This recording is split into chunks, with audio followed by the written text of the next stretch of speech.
Hey everybody, I'm here with Black Flag today. My name is Zach, and a little bit about me as an instructor here. I'm a former 82nd guy who spent his entire time in reconnaissance, and I have one tour to Iraq. And today we're going to cover some of the things that are going to be going down in the Carbine course itself, and we're going to show you about a 5-minute video, and now Keegan's going to take over and tell you a little bit more about the Carbine 1 course. Yeah, I'm Keegan. I'm one of the owners here at Black Flag Arsenal. My background's not as cool as Zach's. Spent a couple years as a reserve officer.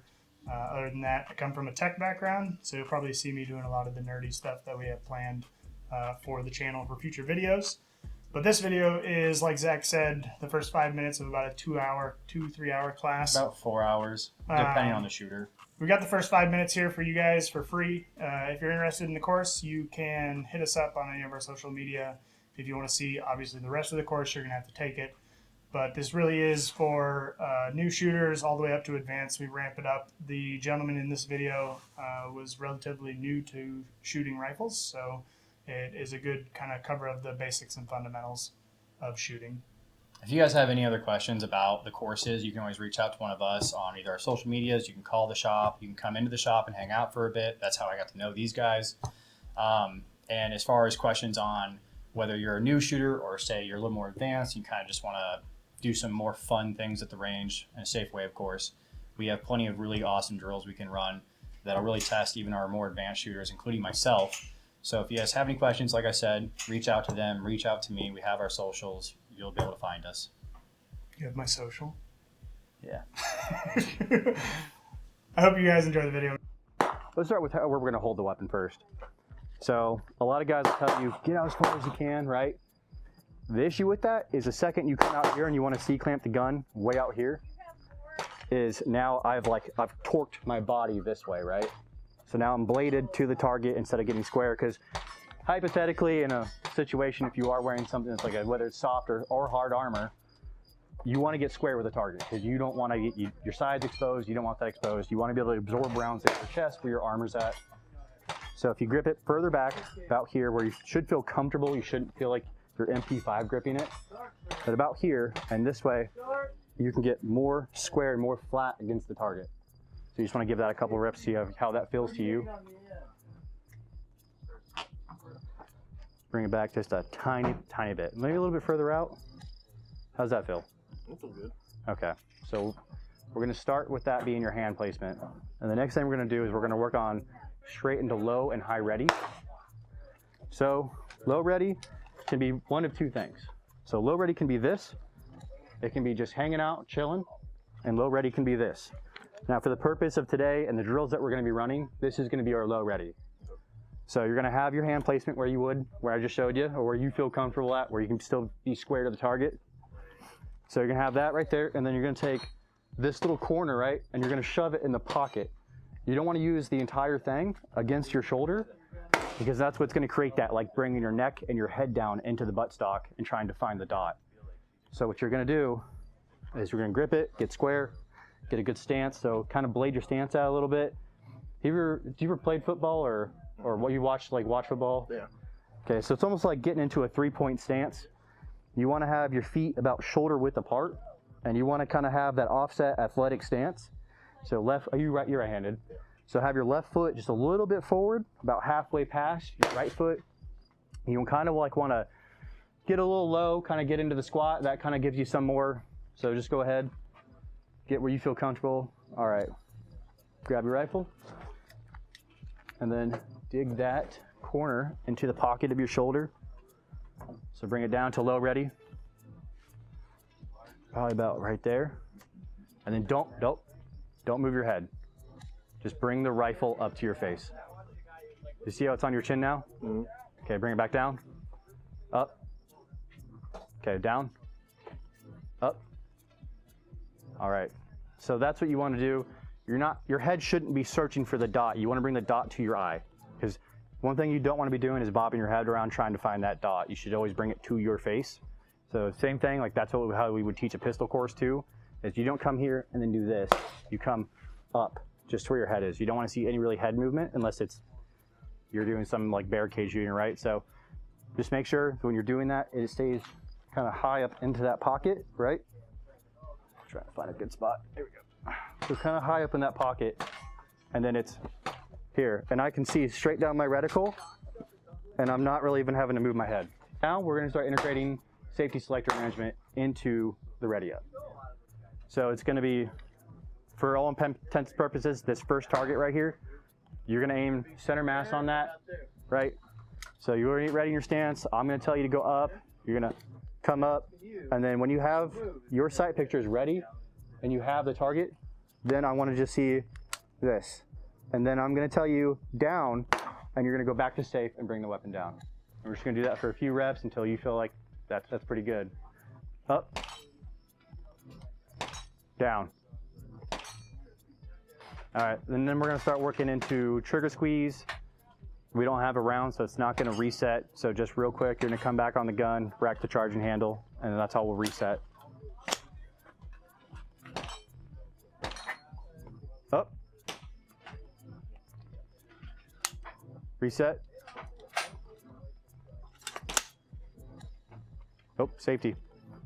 See, we'll work on it until you get it, and then once you feel like you're like, oh, of course, right? Then we'll start moving to live fire situations.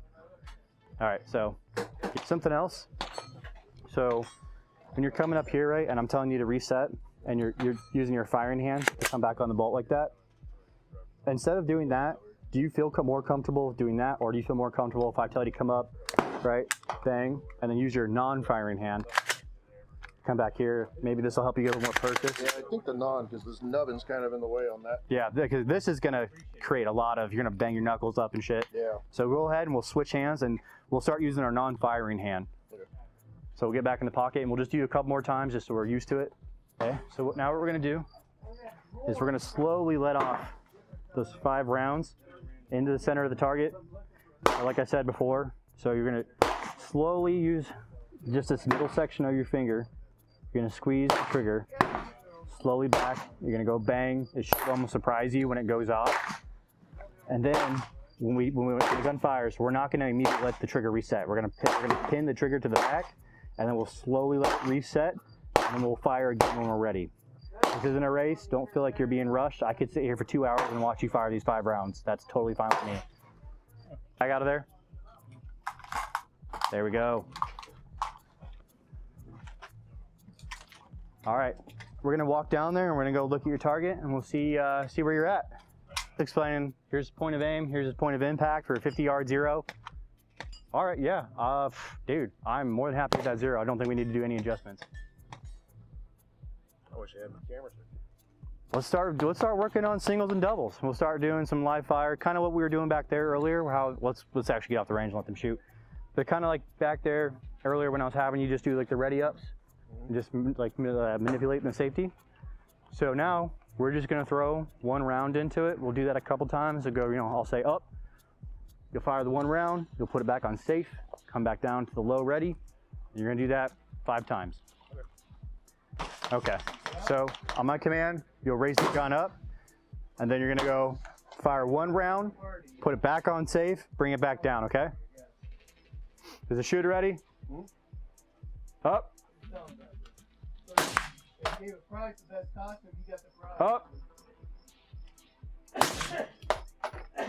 Go ahead and take your magazine out. Go ahead and rack that round out, make the gun safe.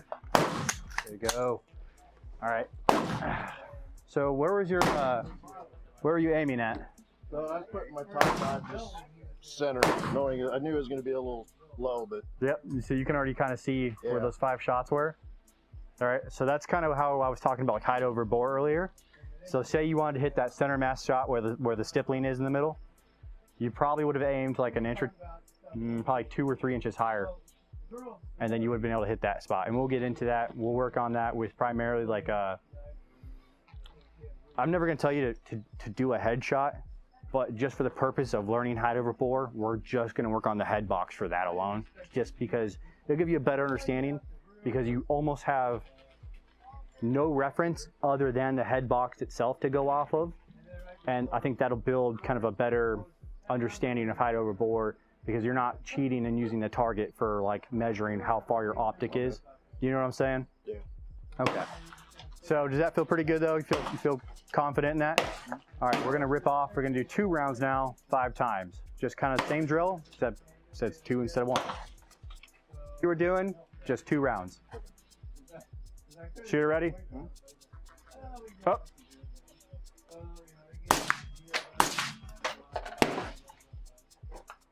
Up.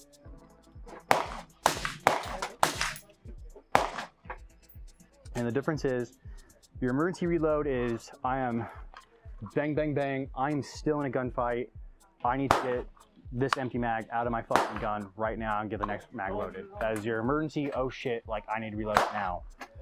So it's literally gonna be bang, bang, bang,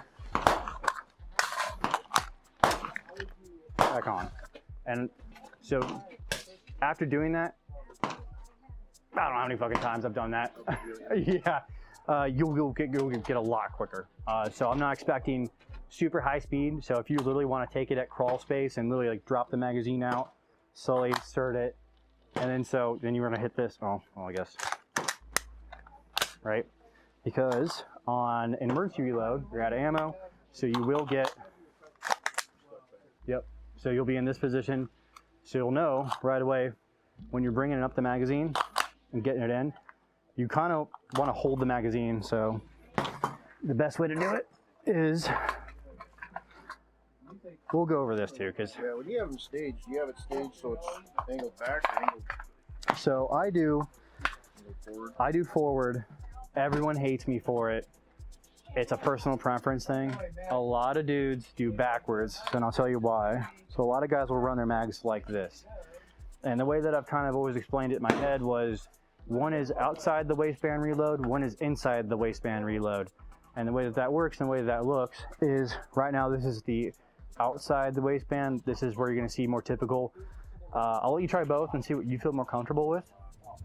I will argue till I'm blue in the face with everyone who's told me I'm wrong, because I'm typically faster than they are. But so when you're coming down, this is the most common way, is they bring their hand down, right? They find the magazine and then rip it out, and then they just got to come straight into it, right? And you want your thumb on the outside of the magazine like this, and that way, when you're inserting it, you're pretty much already right there. Does that make sense? Yep. The way the Army used to teach it was insert, smack. That's slow. It gives you a decent hit probability of using your whole palm to smack it though. So that's kind of why they teach it, like it's supposed to be dummy proof. But the more you do it, the more proficient you should be getting with it, and it should be like this, all right? So you're giving your gun the thumbs up to go ahead and start shooting.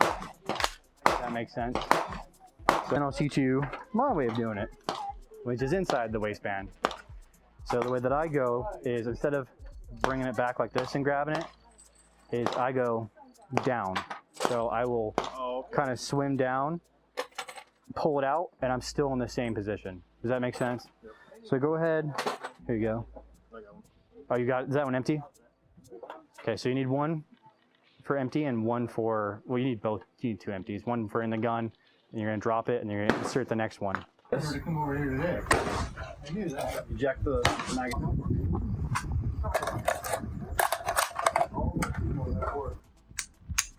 Okay, nothing. So tap it, rack it. Yep, tap it. Have you shot this yet?